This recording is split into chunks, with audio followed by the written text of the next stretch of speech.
Hoje, irmãos, eu tive bastante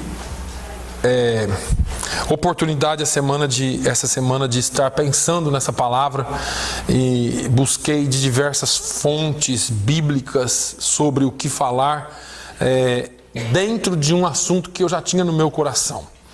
Então eu quero falar dessa manhã do poder de uma vida irrepreensível. A palavra de Deus usa em algumas partes, em alguns lugares essa palavra, desde o início da Bíblia até o final dela, nos manda ser irrepreensíveis. Ser irrepreensível significa que você não é perfeito, mas que o seu testemunho é poderoso. Entenda isso. Todos nós temos falhas. Não se trata de perfeição.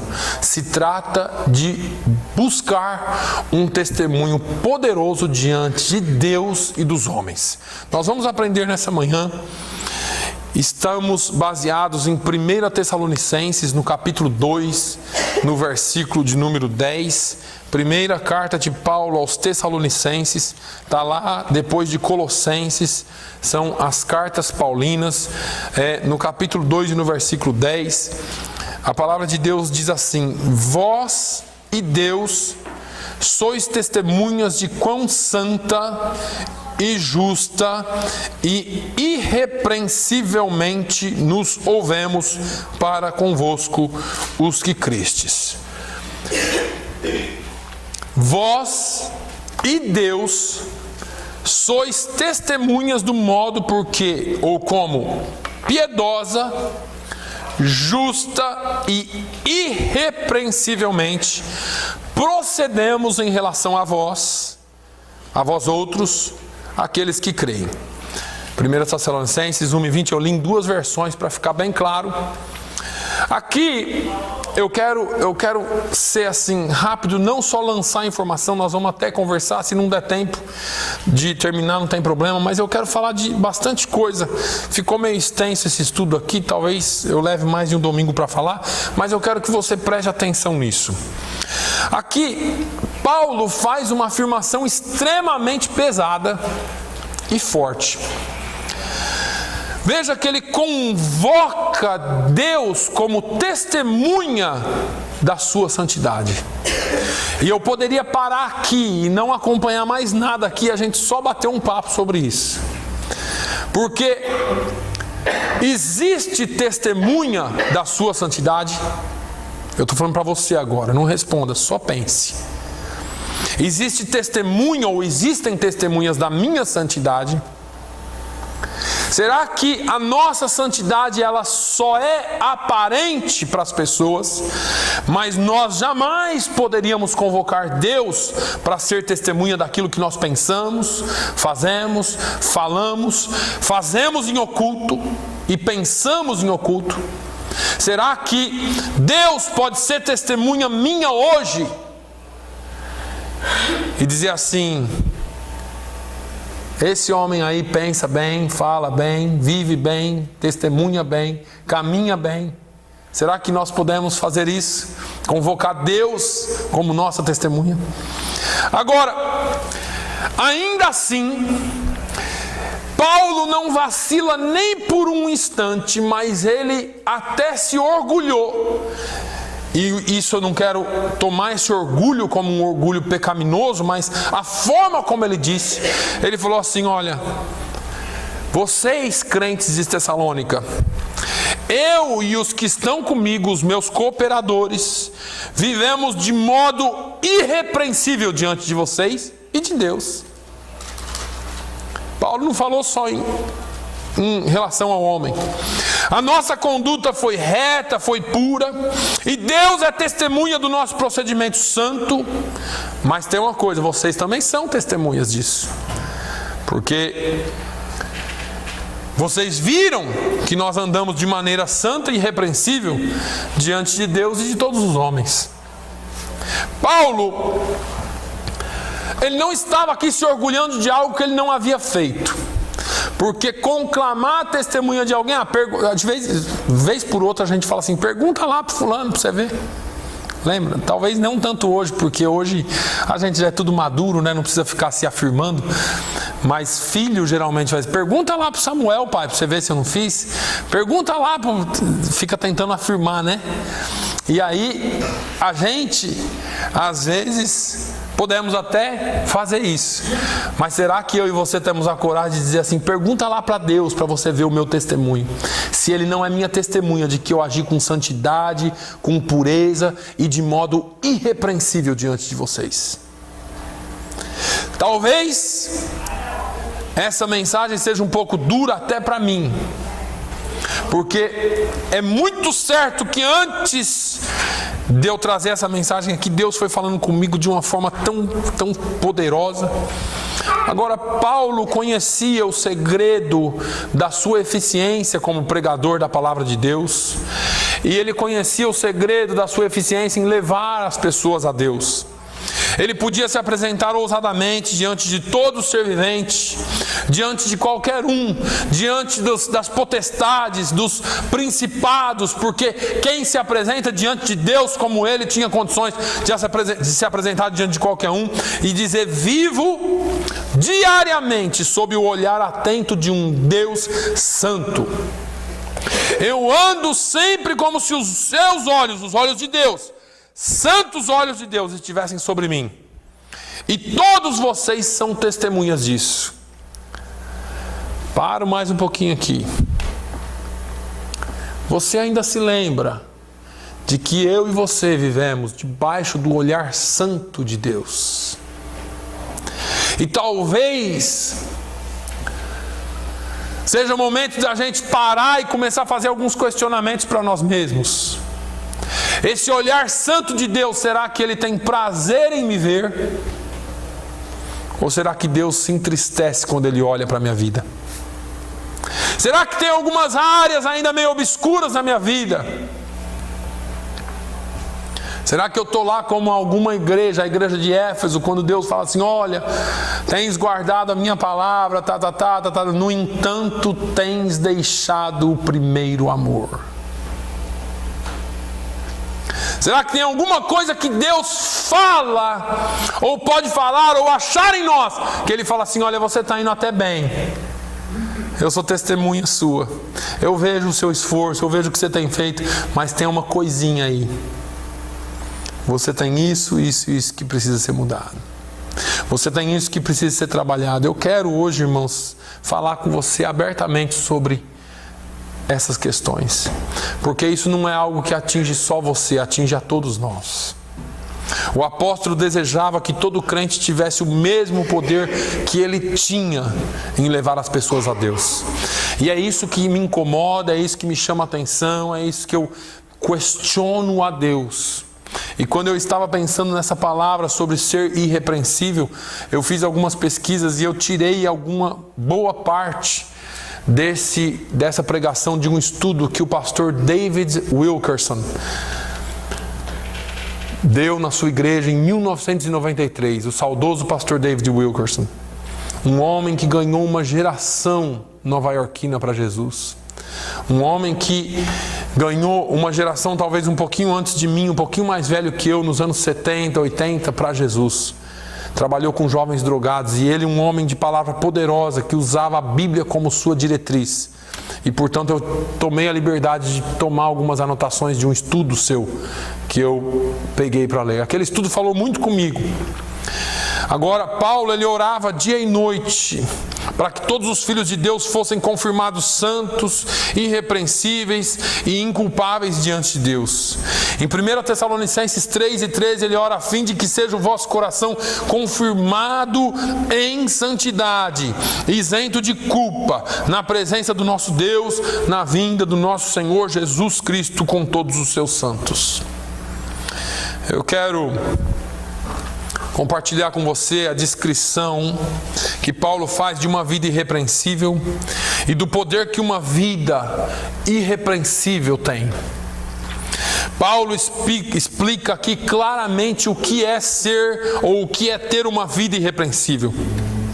Este é um procedimento que se exige de um crente santo, justo e irrepreensível. Primeiro, ser irrepreensível para Paulo não é possuir em si nenhum tipo de engano. Paulo fala que o cristão ele não pode ter nenhum tipo de engano, pois a nossa exortação não procede de engano. 1 Tessalonicenses 2 e 3, a primeira parte do versículo. Ele fala que nós não podemos em nenhum momento falar enganosamente, ou viver de forma que passe a impressão e seja outra. O cristão irrepreensível é aquele que não possui nenhum engano em seu coração. Paulo disse: não fui um enganador, pregando uma coisa e vivendo outra. O meu procedimento foi como um livro aberto. A nossa vida, ela tem que se alinhar tanto à nossa pregação, que o que nós falamos e o que nós vivemos seja um livro aberto. Não podemos carregar uma imagem de santidade no nosso estereótipo e o nosso coração estar cheio de engano. Nós não podemos de maneira nenhuma como crentes viver de uma forma que não se alinhe, ou vivermos apenas aparentemente de uma forma que se alinhe à nossa pregação, mas por dentro não é nada daquilo. Por dentro o seu coração está sujo, por dentro o seu coração tem problemas. Nós não podemos.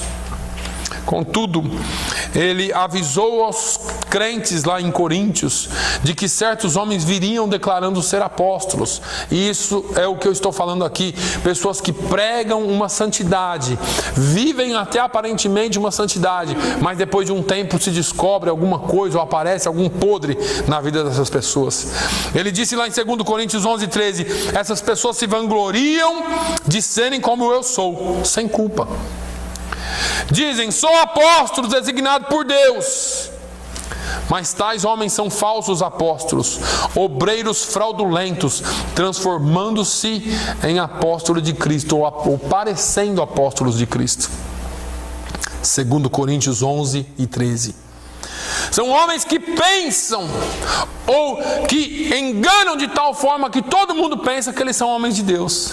Nossa, mas aquele é um santo homem de Deus. Ele prega, ele fala de um jeito, ele convence qualquer um. Só que a vida dele...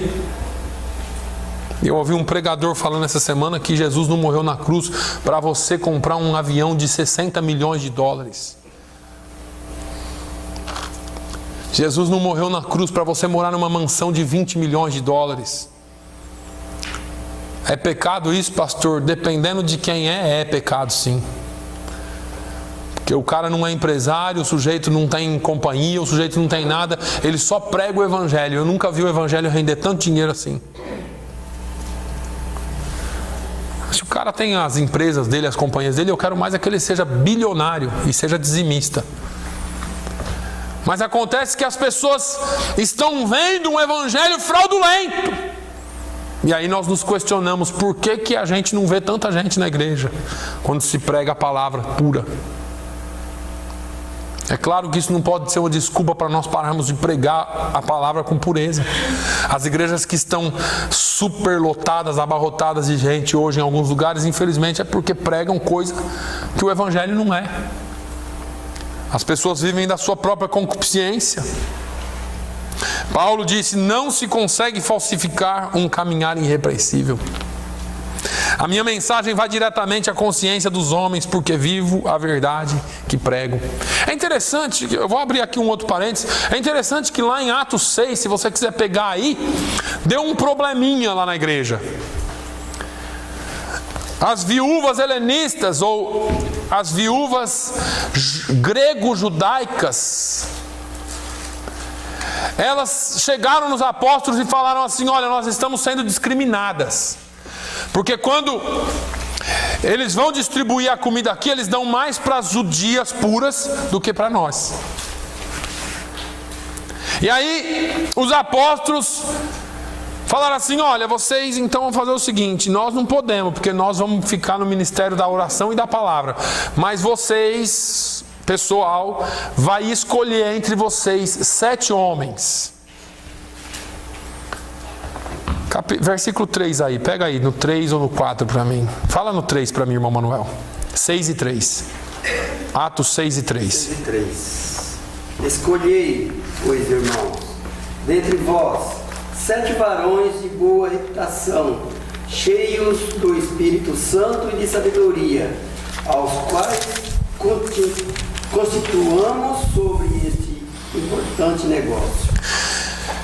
Escolhei, pois, irmãos, dentre vós, 7 varões de boa reputação, cheios do Espírito Santo e sabedoria, aos quais nós instituamos sobre esse importante negócio. Então eu vou repetir para vocês: escolhei dentre vós, irmãos, 7 varões de boa reputação, vírgula, cheios do Espírito Santo e sabedoria.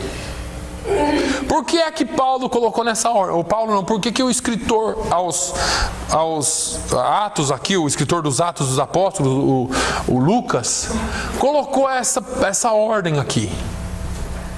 Por que que ele não falou? Por que que os apóstolos naquele dia não falaram assim: olha, nós queremos 7 homens cheios do Espírito Santo, que sejam cheios de sabedoria e que tenham a vida irrepreensível?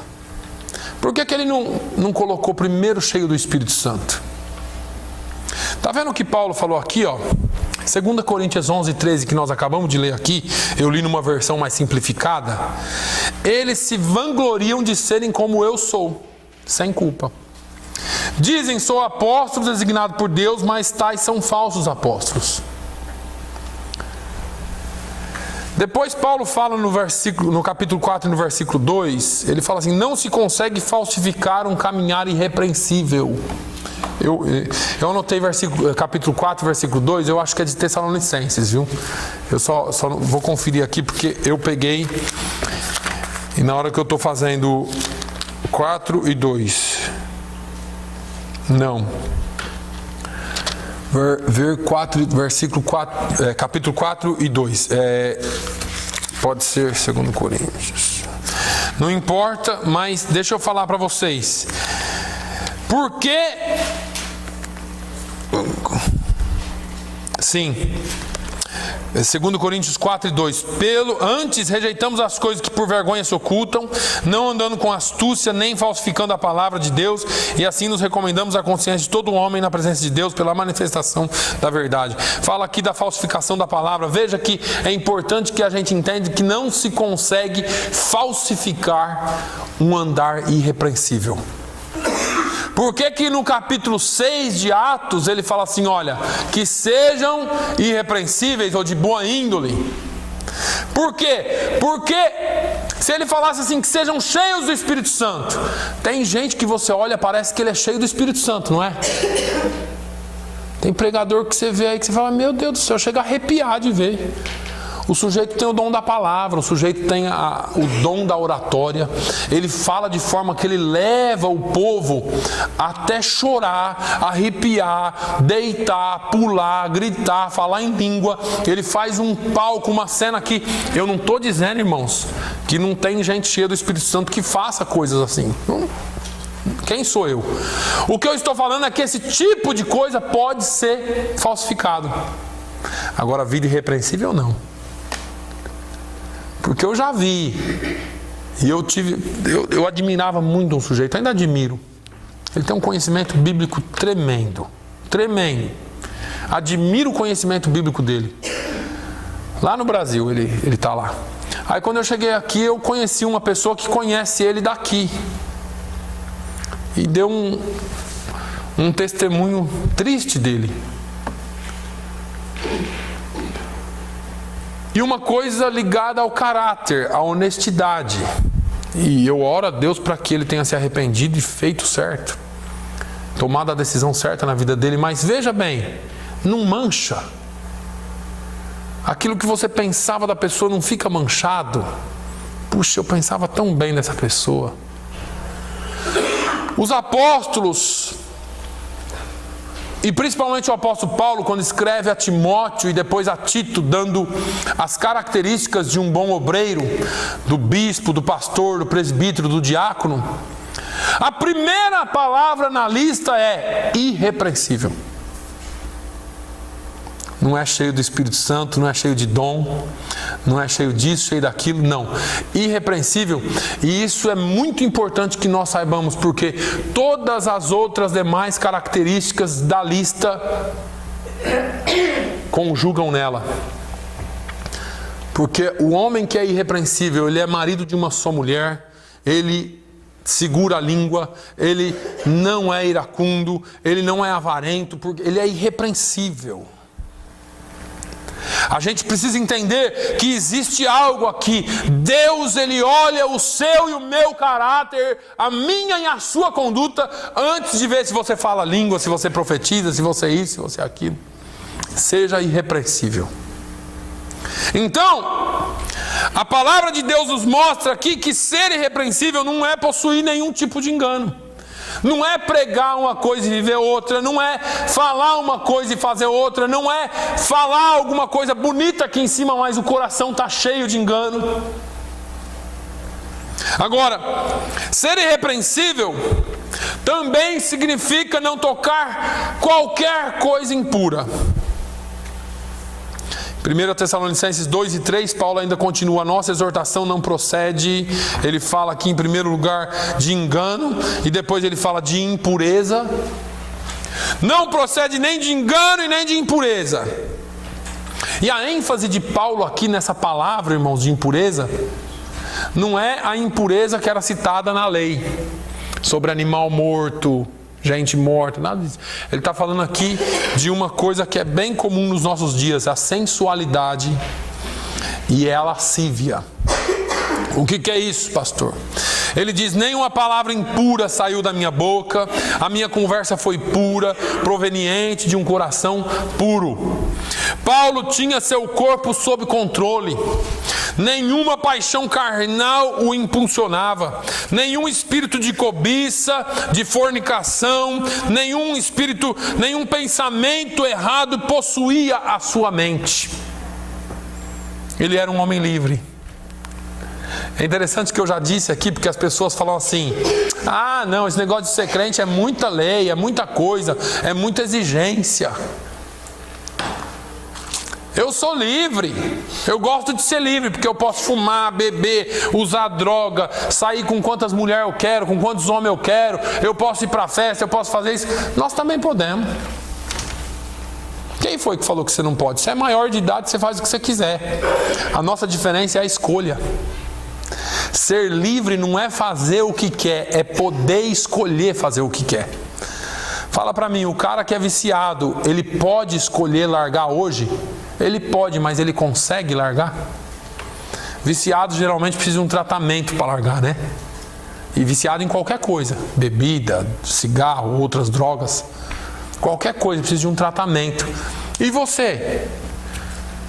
Você é livre para começar, certo? Só que você não quer. Isso é liberdade. É liberdade de escolher. Eu vou escolher o que é certo para mim. Então, se você pegar alguém que tem uma dependência química ou dependência de qualquer coisa, ele não é livre, ele é escravo daquilo. Já viu essas pessoas que falam assim: puxa, eu estou tentando deixar de fumar e não consigo. Já tentei deixar de beber tanto e não consigo. A gente vê pessoas fazendo promessas: não, eu prometo pela vida da minha mãe, a mãe já morreu. Prometo. Faz aquelas promessas assim que chega a arrepiar o cabelo. E a pessoa nunca deixa, porque ela é escrava. Ser livre é você ter condições de escolher entre o certo e errado. Ser livre é falar assim: a despeito de eu poder, eu não vou fazer, porque não agrada o meu Deus. Isso é liberdade. Paulo era um homem livre, ele tinha essa liberdade de escolha. Eu quero que você me mostre um crente, ou um pastor, ou um obreiro que conta piada suja, que faz insinuações sensuais para as irmãs, que tem aqueles olhos caçadores, sabe? Está sempre procurando alguma coisa. E eu vou te dizer que ele nunca foi purificado. Esse coração nunca foi purificado. Ele já pode ter até encontrado Jesus, mas ele não deu lugar para Jesus trabalhar nele ainda. Você pode se assentar na igreja achando que está adorando a Deus com o coração puro. Mas no seu trabalho, você participa de uma corrente de conversas que não são boas. Na sua vida, existem coisas que não deveriam estar ali. E eu estou falando na sua, mas isso inclui a minha também. Você ouve e ri de algumas coisas que você deveria nem fazer parte. Significa que você está dando ouvido a algumas coisas. Deus não aceita isso, irmãos. Deus requer santidade. Se você vai andar inculpável, irrepreensível diante de Deus, é preciso que tenha ouvidos limpos, boca limpa, mãos e pés limpos, coração limpo e uma vida limpa diante de Deus. Ser irrepreensível é não possuir dolo. Porque ele fala aí no versículo 3, a nossa exortação não se baseia em dolo. Pule aí algumas palavras e vai lá para o dolo. O cristão sem dolo, o que é um cristão sem dolo? É o cristão puro. A gente chama o carioca, lá, o nascido no Rio de Janeiro, de cidadão malandro. É o cara que tem aquela gingada, fala arrastado. É meu irmão para cá, meu irmão para lá. E é um sujeito que o tipo dele, o jeito dele assim é meio de malandro. Não que ele seja. Mas existe crente carioca. Não carioca crente. Eu estou falando aqui estou fazendo aqui uma comparação. Tem uns crentes malandro. Está sempre esperto. Ele é astucioso, é manipulador. Ele leva a conversa para o lado que ele quer, leva a você a pensar o que ele quer que você pense. Ele é totalmente possuído por esse espírito de manipulação. Mas o crente sem dolo não possui pecado oculto ou atividades ocultas. Ele é totalmente honesto, ele é totalmente limpo, é totalmente aberto. É infelizmente que eu disse, tristemente eu digo isso. A igreja de hoje, e eu não estou falando da nossa congregação, estou falando da igreja no modo geral, está cheia de pessoas manipuladoras, tanto no púlpito quanto na nave da igreja. Deixa eu contar um negócio para os irmãos, um testemunho rápido aqui. Eu ainda morava no Brasil e em maio de 2010 eu vim aqui nos Estados Unidos para acertar algumas coisas que eu precisava acertar para eu vir para morar aqui. Eu estava numa determinada cidade e uma pessoa chegou em mim e falou assim, ó, tem um sujeito aí que manda algumas coisas para o Brasil. Você não quer levar isso aí para ele? Ele paga a sua passagem, paga tudo. Leva para ele. Essa pessoa que me falou era confiável. Para mim, um pastor de igreja é confiável. Deveria ser. E eu falei, tudo bem, eu precisava mesmo ficar uns dias mais. Eu fui e falei com essa pessoa. Ele falou, não, você vai levar uns equipamentos para mim, tudo com nota. Chega lá no aeroporto no Rio de Janeiro. Vai ter alguém te esperando, você vai pegar isso aí, entregar para ele, pega o avião para São Paulo e vai para sua casa. Eu falei, tá bom. Mudamos a passagem, ele pagou tudo. Eu tive que vir aqui para essa banda de cá dos Estados Unidos, para o Nordeste. Ele pagou minha passagem para vir, pagou minha estadia aqui. Quando o milagre é muito grande, você tem que desconfiar do santo, né? Isso aí já é um dito antigo e a gente parece que não aprende, né? Mas você leva todo mundo como? Como honesto, como pessoa de bem. E Deus conhecia e conhece o meu coração. Deus sabia que eu não estava agindo com nenhuma intenção, mesmo porque eu precisava ficar para acertar a questão de eu vir para a igreja aqui. E aí eu fiz tudo o que eu precisava fazer, voltei para onde essa pessoa estava. E ele disse assim, olha, eu vou passar tal hora para te pegar. E ele passou para me pegar com um caminhão. E o caminhão estava cheio. Fomos ao aeroporto e ele começou a descer caixas e caixas e caixas de equipamento. E vai lá e ele pagou tudo aquele extra, o peso extra. Pagou tudo, me deu lá um dinheiro e vai eu para o Rio de Janeiro. Me deu as notas de tudo aquilo. Quando eu cheguei no Rio de Janeiro, imediatamente tudo foi apreendido. E eu fui preso junto. Preso num bom sentido. Não me algemaram nada, mas me levaram para uma sala. A Receita Federal, a Polícia Federal. E começaram a me fazer uma série de questões que eu não sabia responder. Eu falei, olha, eu não sei responder isso que vocês estão me perguntando. Eu sou pastor. Estou aqui e toda essa mercadoria eu estou trazendo como mercadoria para essa pessoa. E dei a nota na mão deles. E aí eles me deram uma notícia muito boa. Essa pessoa já é investigada aqui no Brasil. E nós estamos quase conseguindo um mandado de prisão contra ela porque ela faz muita falcatrua. E eu falei, bom, eu sou laranja então. É uma expressão que a gente usa lá para o cara que não sabe de nada e está levando as coisas. E aí o negócio começou a ficar um pouco apertado. Eu chamei o policial federal, falei, eu posso conversar com você em particular? Ele falou, pode. Me levou para uma outra sala, então eu me identifiquei como policial. Eu falei, eu também sou policial. E eu não sabia disso, meu amigo. Você me dá um jeito aí, vamos conversar sobre isso aqui, porque E falei onde eu trabalhava. Eu falei, olha, não estou envolvido com atividade criminosa. Eu sou um policial de exemplo. Trabalho na corregedoria da polícia. Então nós precisamos conversar isso aqui. Eu sou pastor, se há um engano aqui, eu fui enganado.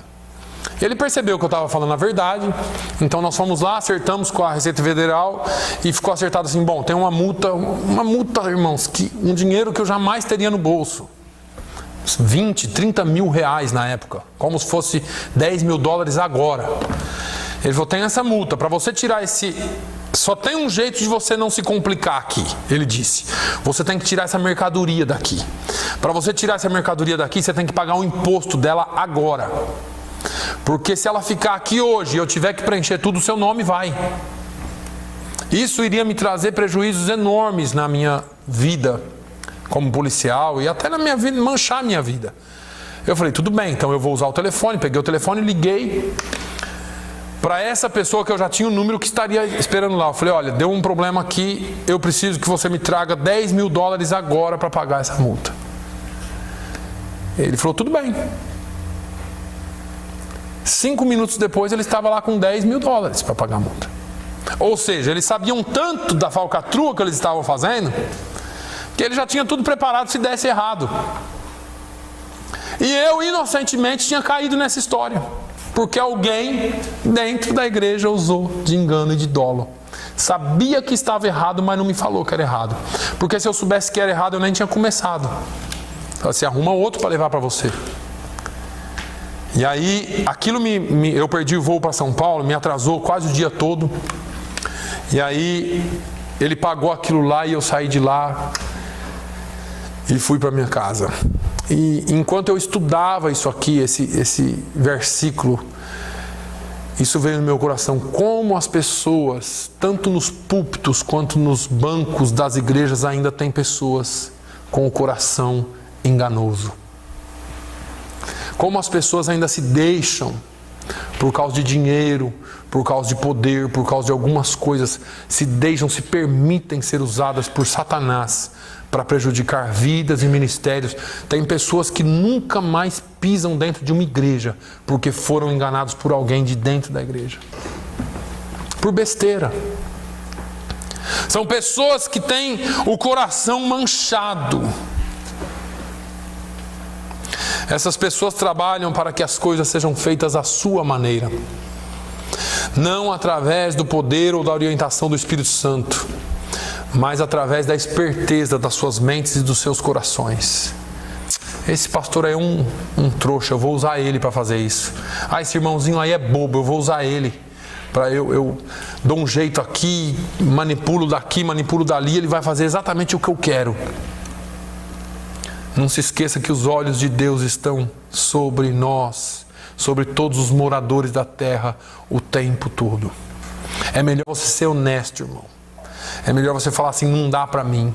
Eu não posso fazer isso. Não, mas não dá para mim. Esse negócio não dá certo para mim.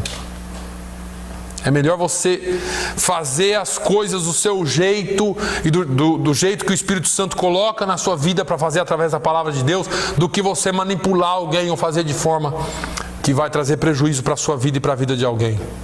Paulo, ele estava dizendo aqui claramente, eu não manipulei vocês para levá-los ao reino de Deus. Não usei palavras de esperteza, não fiquei tentando mexer com as suas emoções. Eu passei para vocês nada mais, nada menos do que o Evangelho.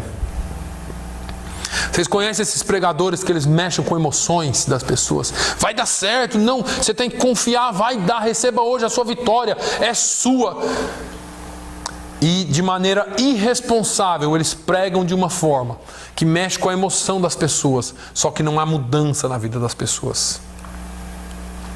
Esses pregadores geralmente eles não têm a capacidade e a coragem de caminhar lado a lado com as pessoas nos problemas delas, porque eles pregam um evangelho mágico que resolve o problema naquela hora. Então você chega em alguém e fala assim, ó, meu esposo ou minha esposa está com câncer, nós vamos orar em nome de Jesus, ele vai ser curado. Já estou declarando a cura, receba a cura aí já.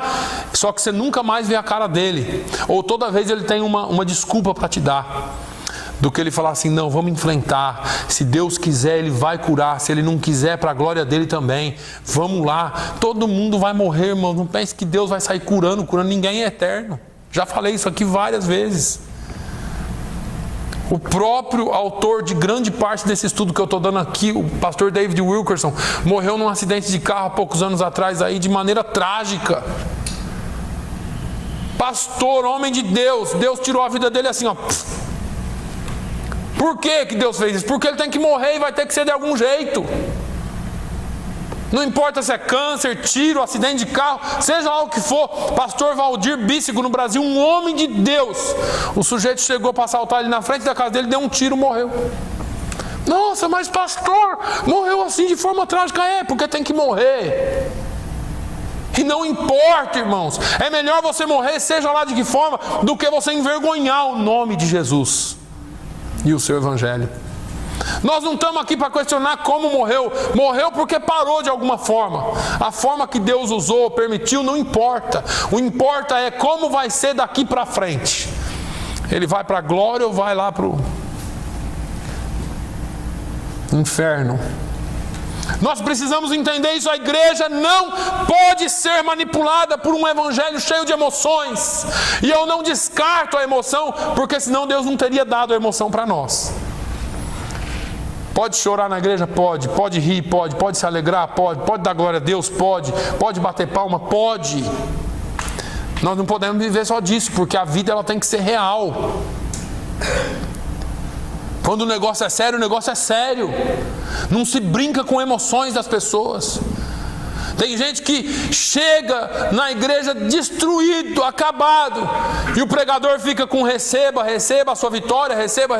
A pessoa nunca recebe. Aí você vê pessoas que desanimam do evangelho por causa de um evangelho de emoções, um evangelho que só promete e não acontece. Que tal a gente pregar um evangelho que salva e que vai te levar para o céu, com dificuldade aqui ou não, nós vamos herdar a vida eterna no nome de Jesus. Esse foi o evangelho que Jesus veio pregando, um evangelho que nos leva aos pés dele e nos leva a andar com ele, independente da nossa condição. Ah, pastor, estou tão feliz, Deus me deu uma vitória. Aleluia, irmão, aleluia, irmã. Pastor, estou passando no vale da sombra da morte, mas eu vou passar, porque o Senhor está comigo, a sua vara e o seu cajado me consolam. Não importa, o importante é estar com Ele. Não tem lugar para esse tipo de coisa na nossa vida. Nós vamos rejeitar todo tipo de manipulação. Paulo não aceitou isso. Paulo não pregou isso. Paulo não fez jogo de palavras. Nunca usou psicologia. Está cheio de pastor usando psicologia no púlpito. É pecado? Não. Você fazer uma citação, você usar alguma coisa, não é pecado. Mas a nossa pregação tem que ser na palavra de Deus, porque é ela que transforma. Não é psicologia. Se eu quisesse saber de psicologia, filosofia, eu ia estudar Platão, ia estudar qualquer um outro aí. Mas eu estudo a palavra de Deus. Eu estou lendo uma série de livros do Dr. Augusto Cury, um dos maiores psicólogos do mundo, brasileiro, muito conceituado, tem vários livros já traduzidos para o inglês e para diversos idiomas no mundo. E eu vou te falar por que eu estou lendo os livros dele. Porque esse homem, ele era ateu, ele era um sujeito que não acreditava em nada, só acreditava na ciência, na psicologia.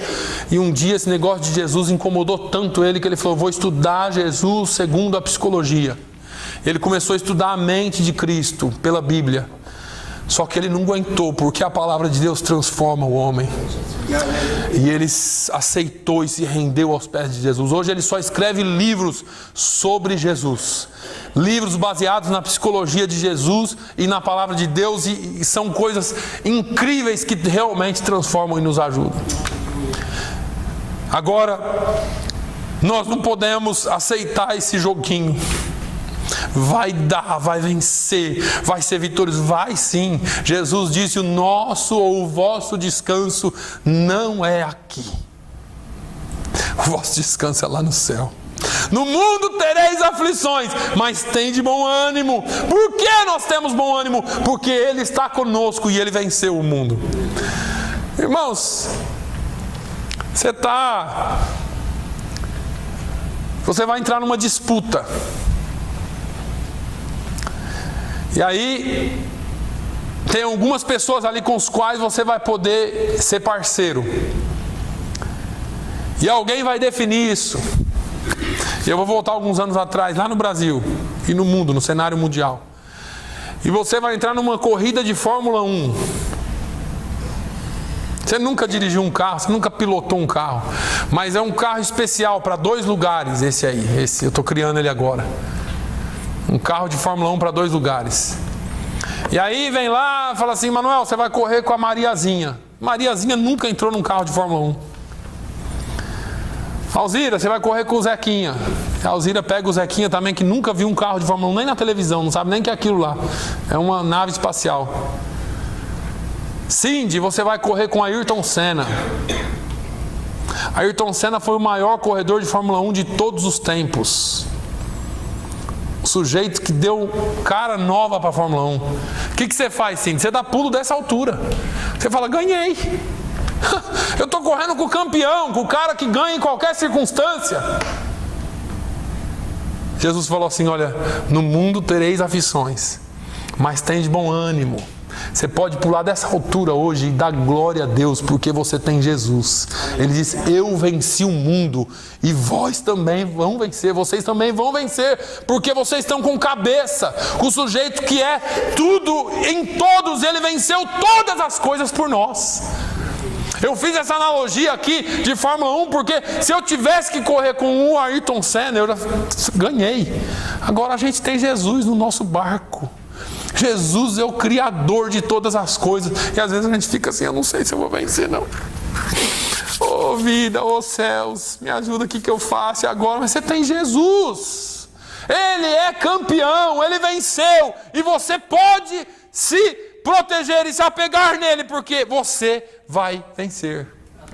Não tem necessidade de você ficar atrás de psicologia, disso, daquilo. Eu não estou aqui descartando a profissão. Se você precisar de ajuda psicológica, por favor, vá falar com o psicólogo. Mas o que eu estou dizendo para você é que você não precisa ficar atrás de coisas para mais no que diz respeito à sua vida como vencedor ou não. Você já é mais do que vencedor, ainda que tenha problemas, ainda que nós passemos por dificuldade. Agora, quando entra o pecado, quando a nossa vida é manchada pelo pecado, aí fica difícil, meus irmãos. Fica complicado, porque nós precisamos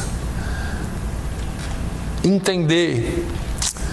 Algumas pessoas gostam desse negócio de manipulação dentro da igreja. É uma forma deles se esconderem e se enganarem. Tem muita gente que é enganada porque quer, mas o ambiente está bom. O ambiente é bom. Eu prefiro continuar desse jeito. Você não sabe que lá tem tanta coisa errada? Sei, mas é tão gostoso ir lá. A gente sente uma coisa assim, sabe? Um arrepio. Então, gosta de ser enganado. Amém. Que Deus abra o coração, a cabeça dessas pessoas. Agora, Paulo fala, olha, nós nunca usamos de linguagem de bajulação, como sabeis, nem de intuitos gananciosos. Também jamais andamos buscando glória de homens, nem de vós, nem de outros. O evangelho, ele tem que ser assim. Você não pode usar aqui de linguagem... Isso é um problema dentro da igreja. Eu acho que o pastor, ele tem que agradar a ovelha, mas o bom pastor, ele não só agrada a ovelha, ele corrige a ovelha também. Tem pastor que não, tem pastor que só bajula. Nossa, isso é uma bênção. Nossa, que legal, isso é bom, né? São pastores que bajulam as pessoas com outras intenções. Quem está sendo bajulado também tinha que entender isso. Quem está sendo bajulado também tinha que entender isso, porque existem intuitos gananciosos nessas histórias. Existem intuitos gananciosos. Tem outros que buscam glória. O sujeito prega aqui, faz aquele revoltério aqui, depois vai para a porta para ouvir assim, nossa, que mensagem, hein, pastor? Hoje o senhor arrebentou a boca do balão, hein? Aí aquele incha todo, como se fosse ele. Pode até ter sido ele, né? Agora, quando a gente pega a palavra, não, irmãos. Pregar a palavra é a palavra de Deus. Pregar a palavra é a palavra de Deus. Nós temos que ter temor para pregar a palavra de Deus. Eu tenho um problema sério. Eu acho que se algum dia eu chegar aqui e der a oportunidade para alguém pregar, não se assusta, não. Eu espero que isso nunca aconteça. Mas eu já falei para Deus, Senhor, se eu não tiver uma palavra para a tua igreja, levanta alguém que tenha. Se eu chegar e falar assim, ó, alguém aqui tem uma palavra de exortação para a igreja? Uma palavra de ânimo para a igreja? Se você tiver, sobe aqui e fale, porque é o dia que eu não tenho. Eu espero que isso nunca aconteça, porque eu peço para Deus sempre me dar uma palavra para a igreja. Mas entenda você, meu irmão, que nós não podemos de maneira nenhuma aceitar esse tipo de coisa, buscando glória, porque jamais eu posso buscar glória de algo que não é meu. Eu não posso levar crédito por aquilo que não é meu. Paulo nunca buscou reconhecimento pessoal de ninguém. Nunca buscou. Antes, ele estava sempre consciente de que Deus o observava. E que Deus, acima de observar somente, Ele observa as nossas motivações. Eu vou falar de mim. Pense você. O que eu vim fazer aqui hoje? Qual que é a minha motivação? Eu vou um pouco mais além. Por que eu sou pastor aqui nessa igreja? Será que é porque eu tenho um emprego e está tão difícil aí fora? Será que é porque, sei lá, a aparência, esse lugar é bonito, né? Se eu tivesse que fazer alguma coisa ia demorar tanto. Será que é porque... Eu me pergunto. Deixa eu já adiantar. Pelo emprego não é, porque eu ganho tão pouco. Se eu fosse lixar a parede pro Manuel, eu ganhava mais. Mas nós precisamos nos questionar. Eu não estou reclamando, não. Eu só estou dizendo para os irmãos que a nossa motivação tem que ser a motivação correta. O que é que nós estamos fazendo aqui? Por que é que nós viemos aqui na igreja dia de domingo? Ou hoje? Nós viemos aqui porque, eu sempre falo isso, porque é costume, é religião, religiosidade, ou eu vim aqui só para receber uma palavra, ou eu vim aqui porque domingo é dia de eu, vou usar aquela expressão antiga, é dia de ver Deus. Ou será que eu vim aqui hoje porque eu tenho algo a oferecer ao meu Deus? Se você voltar lá no passado, lá quando Deus instituiu o culto, as pessoas não iam lá na igreja, no tabernáculo, para receber nada de Deus, a não ser o perdão. Eles iam lá para oferecer a Deus. E esse sacrifício que eles ofereciam a Deus, que era traduzido em boi, carneiro, seja lá o que for, era oferecido, e depois havia festa, havia cânticos, havia dança, havia palavra, mas era tudo em oferecimento a Deus. Quando eu estou aqui pregando essa palavra, eu não estou pregando essa palavra porque eu sou mais inteligente, mais esperto, mais preparado do que você. Eu estou aqui porque Deus me deu um chamado, me fez um chamado. Quando eu aceitei esse chamado, eu estou louvando a Deus com a minha vida. Quando eu prego para você aqui, quando eu prego para nós aqui, eu estou adorando a Deus, porque essa é a palavra dele, e a palavra dele é digna de ser compartilhada. Eu não posso vir aqui pensando que eu sou o pastor da igreja, eu sei mais, eu vou falar mais. Não, irmãos, Paulo e a palavra de Deus nos diz para nós nos reunirmos com cânticos, com hinos espirituais, com salmos, com exortação. Se você tiver uma palavra de exortação para mim, por favor, não vá embora sem falar comigo. Mas que você cumpra o seu papel como cristão aqui nessa igreja. Que você venha aqui para entregar algo de bom para essa família aqui. E que você não pare só nisso aqui, que você também fale do amor de Deus para outras pessoas. Isso aqui que eu comecei hoje e não vou terminar, nós vamos terminar outro dia, mostra não somente aquilo que você tem que ter, mas mostra aquilo que produz se você tiver. Nós estamos falando do poder de uma vida irrepreensível. Eu só comecei a falar o que é uma vida irrepreensível. Mas isso traz algo poderoso nas nossas vidas. Traz algo que muitos já perderam. Às vezes a gente pergunta por que as nossas vidas não são tão poderosas. Por que a gente não impacta tanta gente mais? É porque falta alguma coisa. Nós precisamos entender que falta alguma coisa.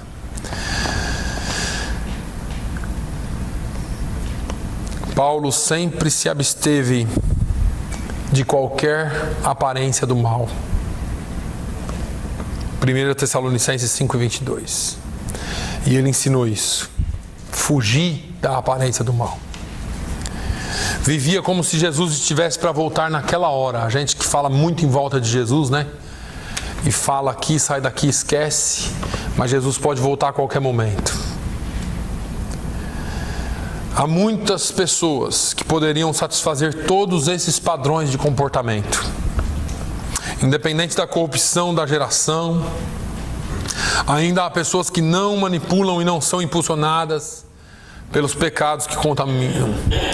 Possuem linguagem e possuem moral limpas. Não tem dolo, não tem engano. Possuem força na sua moralidade, pois a sua bondade gera dignidade e firmeza de caráter. Essas pessoas geralmente são exaltadas pelos demais. Algumas pessoas geralmente falam: nossa, aquele ali é uma pessoa de caráter, é uma pessoa digna, é uma pessoa boa. Mas não é suficiente. Precisa do poder de Deus, o poder do Espírito Santo. Nós vamos parar por aqui. Eu só quero que você se lembre de um jovem, do jovem rico. Ele tinha toda a dignidade, todo o caráter, era irrepreensível.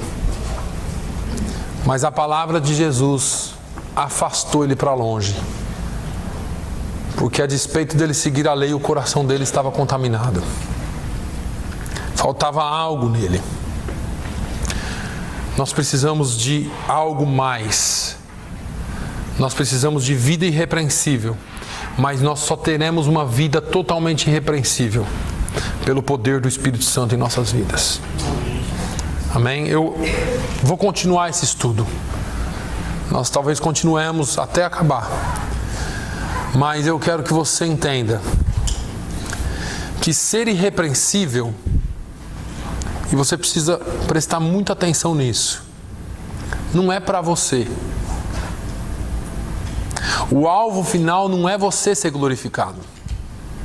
Não é as pessoas olharem para você e dizer, como aquele programa de televisão que tinha antigo no Brasil, que fala assim: eu queria ter um filho assim. Achando que você é a melhor pessoa do mundo e o último biscoito do pacote, né? Aquele que todo mundo disputa. O alvo de você ser irrepreensível é a glória de Deus na sua vida. As coisas que acontecem em você e através de você têm que ter um objetivo final de adorar a Deus e glorificar o seu nome. As pessoas têm que olhar para você, e eu sempre comento isso aqui, como aquela mulher falou de Eliseu: ali vai um santo homem de Deus, uma santa mulher de Deus. Só para fechar hoje aqui, vai para casa com essa pergunta na sua cabeça. Se houvesse uma entrevista e fosse chamado sua esposa ou seu esposo, os seus filhos e as pessoas que te conhecem de todos os dias, o que é que eles teriam para falar de você com sinceridade? Sem falar, minha esposa ela vai esconder alguns podres meus e vai falar só bem de mim, porque não é entrevista de emprego. No emprego, se chamar a esposa, e aí, como que é seu? Meu marido é o melhor marido do mundo. E sua esposa? Minha esposa é a melhor esposa do mundo. Mas se tivesse ali aquela pílula da verdade, e antes da pessoa entrar na entrevista, ela tomasse essa pílula da verdade para falar de você, o que é que ela teria para falar de você? O que seu marido vai falar de você? O que sua esposa vai falar? O que seus filhos falam de você? E, por último, o que é que Deus fala de você? Quando você deita, o que passa aqui só Ele sabe, e você. E você esquece hoje o que você pensou amanhã, Ele não esquece. Nós vamos aprender aqui um pouquinho sobre como nos desfazer disso. E andar, encaminhar um caminhar com Deus. E viver livre de qualquer acusação. Amém? O que é que Deus tem para falar de você? Vamos pensar nisso. Pai, eu te louvo. Eu te louvo, Senhor, por esse dia. Eu te louvo, meu Pai, pela Tua palavra. A Tua palavra nos ensina, nos corrige, nos alerta, nos dá direção, nos dá diretrizes. E muitas vezes nós não entendemos como seguir esse caminho tão certo. Senhor, que nós saiamos daqui com a consciência certa de que o Senhor nos torne irrepreensíveis. E se há alguma coisa em nós que precisa ser mudado, Senhor, como o salmista disse, vê se há em mim algum caminho mau e guia-me pelo caminho eterno. Nós queremos andar no caminho que o Senhor nos apresenta, o caminho da salvação.